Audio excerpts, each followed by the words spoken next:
Aqui no estúdio, o vereador Maicon Nogueira. Ele vai conversar um pouquinho com a gente sobre a sua proposta como vereador de primeiro mandato aqui na capital. Vereador, obrigado pela presença do senhor aqui, para a gente conversar um pouquinho mais sobre a atuação parlamentar aqui em Campo Grande. A gente contextualizar e para pessoas conhecerem ainda mais um pouco do seu trabalho, como é que começou a introdução do senhor na política? Eu sou oriundo do movimento comunitário, eu tenho hoje 39 anos, mas aos 18 anos eu me tornei presidente de bairro, lá no Copa Sul, Vila Nádia, Santa Luzia, aquela na região norte de Campo Grande, região Segredo. E foi uma experiência edificante, porque eu descobri a vocação da política dentro do movimento comunitário.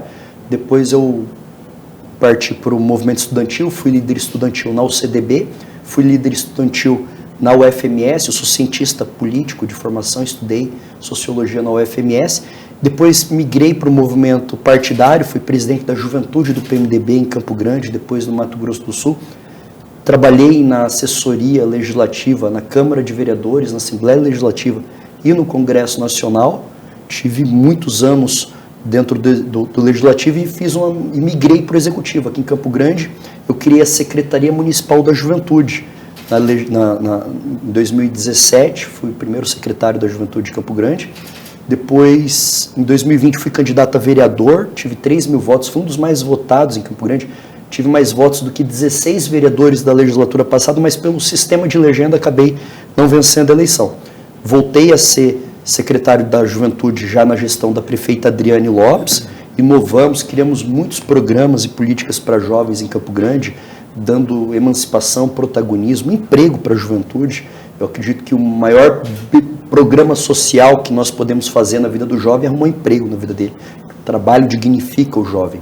E nós temos mais de 30 mil jovens que passaram pela Secretaria da Juventude, uma secretaria que cresceu muito em Campo Grande nos últimos anos, e isso me deu a condição política de ser o segundo mais votado do Partido Progressista na última eleição, agora em 2024, com 4.236 votos. Hoje eu estou aqui como vereador há praticamente 2 meses, mas já sou presidente da Comissão de Juventude aqui da Câmara de Vereadores, também sou presidente da Comissão de Inovação, Ciência e Tecnologia aqui da Casa, que são áreas que eu tenho uma expertise, porque atuei muito forte junto ao terceiro setor, junto à iniciativa privada. Sou vice-presidente da Comissão de Políticas Antidrogas, sou vice-presidente da Comissão do Meio Ambiente, então tenho atuado em comissões importantes aqui para casa, mas sobretudo importantes para o desenvolvimento da nossa cidade. Essa tua passagem, por exemplo, pelo Legislativo e Executivo, que tipo de benefício que o senhor pode trazer para o seu trabalho aqui dentro da Câmara Municipal que possa atender a juventude?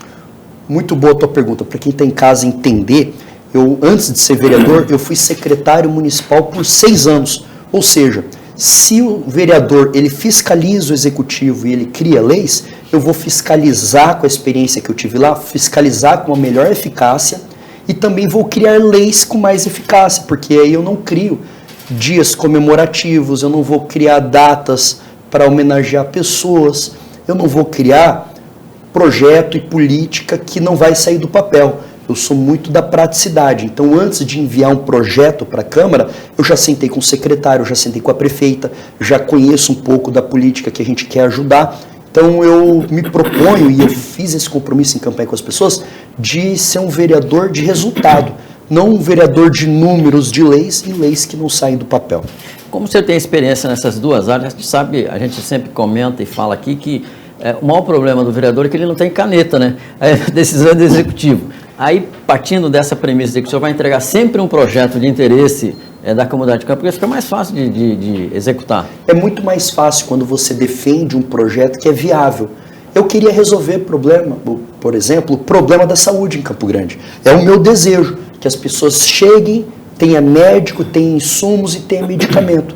Esse seria o ideal, mas no campo da realidade, eu não consigo, como vereador, resolver o problema das 70 unidades de saúde de Campo Grande.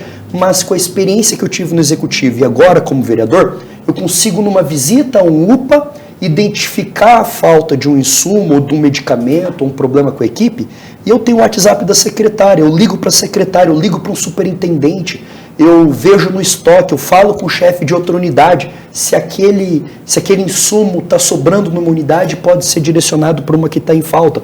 Então eu tenho essa visão de como resolver o problema. sem ficar expondo o servidor, sem ficar expondo pacientes, sem fazer sensacionalismo em cima disso. O senhor teve uma visita aí recentemente, andou pelas UPAs, porque a gente acompanhou a tua rede social e conversou com muita gente, identificou problemas e como encaminhar isso agora? Quando eu faço uma visita, hoje eu tenho UPA para visitar. Como eu estou de terno e gravata, quando eu chego as pessoas me identificam como uma autoridade ou como um vereador. Mas normalmente eu vou apaisando, eu vou como cidadão e não me identifico como um vereador para as pessoas. Até porque eu sou um político de primeiro mandato, então a maioria das pessoas não me conhecem nos lugares. Um ou outro me conhece, mas a maioria não. Então eu gosto de sentir na pele o que o cidadão passa. Quando eu chego e peço uma informação, eu observo a tratativa que o servidor está dando para mim. Eu reparo se ele está demorando para me dar uma informação que é importante, se ele está fazendo corpo mole ou não. E eu tenho visto bons servidores trabalhando. A maioria dos servidores são pessoas muito boas, prestativas e que gostam de atender. Não é a maioria, não. Muita gente fala que é maltratado nos lugares. Não é sempre. Mas eu tenho uma atenção muito grande por aquele que não trata bem. Eu já fui maltratado em unidade de saúde. Também não expus a pessoa, não fiz nenhum tipo de denúncia, mas eu tive uma conversa muito séria. Depois dela me maltratar, eu me apresentei como vereador. Falei, olha, essa informação é obrigatória. E é obrigatória para o cidadão, não só porque eu sou o vereador. Aí quando eu me identifiquei como vereador, a pessoa foi buscar uma informação para mim. Mas a informação sobre escala médica, sobre rotina, sobre o fluxo de atendimento, qualquer morador pode pedir. Quantos pediatras tem?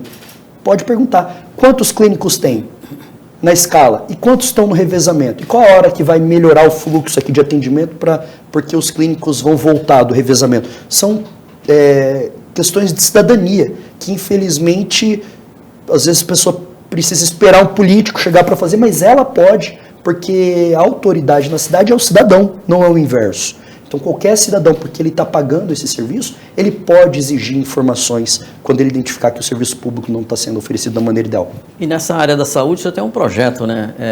O MChat, teste MChat, que vai identificar o autismo. Já existe isso na rede pública, mas parece que não é utilizado. O MChat, eu tenho uma atenção muito grande para as mães e pais atípicos aqui em Campo Grande e possivelmente em todo o Mato Grosso do Sul. Quando você cria um bom projeto em Campo Grande, ele pode ser copiado pelos deputados e levado ao interior do estado, é uma preocupação nossa. Mas existe uma fila muito grande de crianças que precisam ser laudadas para poder ter acesso ao LOAS, para poder ter um professor especial em sala de aula. Hoje na rede municipal de ensino a gente tem 5 mil crianças que têm laudo. Imagina o número de crianças que não têm ainda um laudo. E o que facilita esse laudo?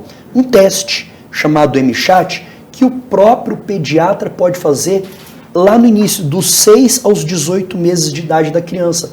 É um teste, são perguntas que o pediatra faz para a mãe ou para o pai, e dependendo dessas respostas sobre o comportamento da criança, identifica-se ali a possibilidade ou não dessa criança ter autismo. E quanto mais cedo você identificar, melhor é o tratamento, melhor chance de você laudar, melhor são as terapias, melhor o resultado para a própria criança, sobretudo.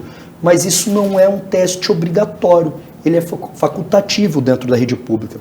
Se uma mãe leva uma criança com gripe, com alguma virose, e o médico identifica que essa criança pode ter autismo, ele faz, mas não é uma obrigatoriedade. Se ele não identificar, ou se ele tiver com pressa, ou se não for o que a mãe está questionando, ele só dá a receita ali do ibuprofeno, do dipirona e manda embora.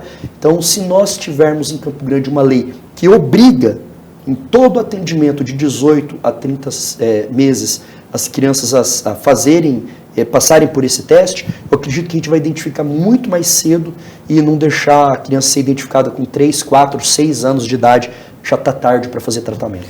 Nós apresentamos um projeto de lei, discutimos com a secretária de saúde, a ideia de, ao invés de esperarmos as mães judicializarem para poder ter o medicamento e a fralda, por que nós já não criamos essa política pública de entregar para a mãe um cartão com um valor para que ela compre a fralda que ela quer e o alimento que ela quer na rede privada? Porque se nós dependermos de licitação, sempre vai ter problema de atraso, de uma empresa que perde a licitação e não consegue entregar, perde e aciona que venceu na justiça, atrapalha a vida daquele que mais precisa, que é a própria criança. mas se nós criarmos um programa de assistência dentro da saúde, onde o problema não é falta de recurso, a saúde, claro que precisa, mas para isso tem recurso. Se nós fizermos a transição dessa renda para o pai e para a mãe, para anexar a nota que está comprando, que está entregando, para poder receber novamente nesse cartão, é uma ideia excelente que vai fazer com que a gente, inclusive, gire o comércio nos bairros, valorize as empresas locais, não precisamos comprar volumes milionários de insumos que vêm de outros estados. É isso aí que trataria o Programa Municipal de Assistência Social? Exatamente, esse programa que a gente tem discutido com a secretária de Saúde, ele vai sair do papel, é interesse da prefeita Adriane e da secretária Rosana fazer com que a gente diminua ou até acabe com a judicialização na saúde em relação a insumos para crianças com autismo ou alguma necessidade especial. Pela experiência que o senhor tem nas duas áreas, legislativo e executivo, o senhor falou em emprego, essa é a palavra mágica para quem tá querendo entrar no mercado de trabalho. Como é que o senhor pretende fazer um trabalho específico aqui dentro da Câmara Municipal que possa beneficiar esse cliente, essa clientela, né, de juventude que busca o primeiro emprego? Esse negócio do neném, o jovem que nem estuda e nem trabalha, ele não é resolvido pelo mandato do Maicon ou por uma vontade da prefeita. E nós só vamos resolver o problema da qualidade do trabalho, do ensino da juventude, das oportunidades, quando houver um grande esforço da sociedade. Tanto meu quanto dos outros 28 vereadores, tanto da prefeita quanto do secretariado, porque a política de juventude ela acontece de maneira intersetorial. Tem juventude na habitação, tem juventude na saúde, tem juventude na educação e tem juventude na própria Secretaria da Juventude. O meu ideal, a minha ideia é fazer com que a Câmara de Campo Grande seja o ponto central do debate das oportunidades da juventude, trazendo para cá a iniciativa privada. Quem tem que dizer que tipo de formação a juventude tem que ter é o mercado. E se nós não ouvirmos a iniciativa privada, a gente não consegue acertar quais são os cursos, quais são as habilidades que estão faltando nos profissionais em atividade no mercado. Então é um grande esforço que a gente pretende fazer com as políticas já existentes para que a gente dê para os jovens em Campo Grande a condição de serem jovens protagonistas, emancipados. A rota bioceânica está passando aí e não pode ser só uma estrada. Tem que ser uma estrada de oportunidade e esperança para a nossa juventude, para que eles aprendam um segundo idioma, para que eles aprendam habilidades que hoje não aprendem na escola, como a oratória. Tem um projeto que eu vou apresentar, obrigando o município a fazer concursos de oratória dentro das escolas. E você me pergunta por quê? A criançada está crescendo muito conectada nas telas. E isso torna os jovens hoje introspectivos. Eles não conseguem se desenvolver no ambiente de trabalho por pura dificuldade de comunicação. E como é que a gente resolve isso? Com política pública, né? Fomentando ali o espírito de coletividade entre os jovens, o espírito de liderança, fomentando a criação de grêmios estudantis nas escolas. Agora, a rota bioceânica que vai atravessar Campo Grande, imagina a oportunidade de emprego que ela vai oferecer, mas o cara tem que estar um pouquinho preparado, não, vereador? Muito preparado, um pouquinho preparado, ele vai trabalhar só na obra. Se ele tiver pouco preparado, ele vai trabalhar só no subemprego, ele vai trabalhar só em atividades que não vão dar a ele um poder de decisão dentro de uma empresa, dentro de uma indústria. Então nós temos que começar na base, cuidando das crianças, para saber se as nossas crianças estão sabendo ler e escrever, primeira coisa. Não adianta passar de ano que não sabe ler e escrever. Estão fazendo conta de matemática? Eles sabem fazer adição, subtração, multiplicação e divisão? A gente tem que identificar isso na nossa educação básica, acompanhar seriamente esses números que alguns dados do próprio governo federal nos dão, para entender que tipo de juventude nós vamos ter quando eles tiverem 15, 16, 17 forem para o mercado de trabalho. É um desafio que nós temos, mas eu estou muito otimista, porque não só uma rota de exportação, mas também de importação. Muitas indústrias virão para Campo Grande, para o Mato Grosso do Sul, e a gente quer ter aqui uma geração de jovens mais bem preparados do que nós fomos. Protocolei um projeto que autoriza a iniciativa privada a divulgar vagas de estágios dentro de escolas municipais. Por que escola municipal? Porque ali tem, no final do ensino fundamental, tem jovens de 14, 15 anos. E jovem aprendiz é a partir de 14 anos. Então tem milhares de jovens em Campo Grande que não sabe que tem o direito e oportunidade ao trabalho como jovem aprendiz, porque a empresa não consegue divulgar. Muito bem, conversei com o vereador Marco Nogueira aqui no programa Expediente. Obrigado pela presença do senhor, pelas informações e boa sorte aí nesse trabalho que o senhor está iniciando aqui em favor da população da capital. Eu agradeço a oportunidade. Quem quiser conhecer um pouco do meu trabalho, pode me seguir lá no Instagram, @MaiconNogueira, MAICON, ou me chamar no WhatsApp, 99211-3962, é o meu WhatsApp pessoal. Ok, obrigado, vereador.